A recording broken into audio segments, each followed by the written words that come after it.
Theo Clarke, you've been doing a lot of work on birth trauma. There's some really good news today, isn't there? Tell us more. Absolutely. Well, I'm absolutely delighted that the Health Secretary has told me that today, in the priorities for the Women's Health Strategy, that birth trauma is being added in for the first time in a meaningful way, which is fantastic news.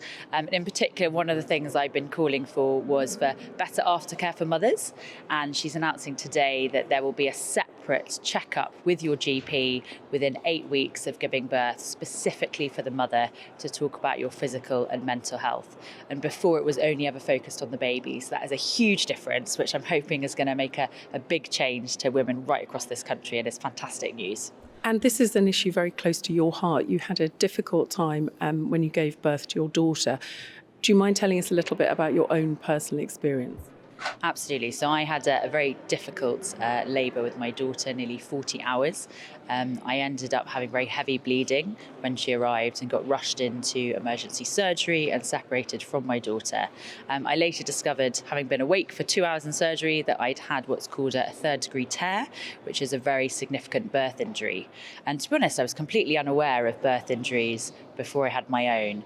And that's what led me to start a national campaign and to hear from mothers across the UK, to hear from their experiences too. It's not uncommon, is it, to have a really awful time during delivery and for injuries to occur. But we don't hear much about it, do we? Why do you think that is? And these sort of failings in terms of thinking about mothers, how much of it is because a lot of the policy is made by men? There seems to be a real taboo around talking about issues within childbirth. It's really striking to me how many sort of friends and family of colleagues have contacted me since I shared my own story and said that they'd had issues either with physical symptoms post-birth or psychological support that they needed. So I'm really hoping this campaign firstly is going to sort of break that taboo, but also I've just launched this month a new national inquiry into birth trauma in Parliament, and we're calling on mothers and partners and medical professionals from across the UK to hear from them directly. What are your experiences? And we will be writing a report to government with recommendations on how we think that birth trauma can be addressed. And today's announcement from the Health Secretary is a huge step forward, but of course there's so much more we can do to help mothers with their aftercare. So what more do you want to see going forward? And how much of the problem is there's a chronic midwife shortage, isn't there? How much of that is the problem?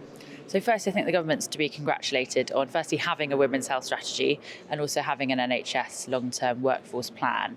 But you're absolutely right, we do need to recruit more midwives. In my own hospital in Stafford, we sadly lost our midwifery freestanding birthing unit, and that was probably due to the chronic shortage of midwives. And we need to do more to both recruit them, but also to retain them in our workforce. So I'm pleased that the government has invested money in that in the last few years, but of course there's so much more they should do.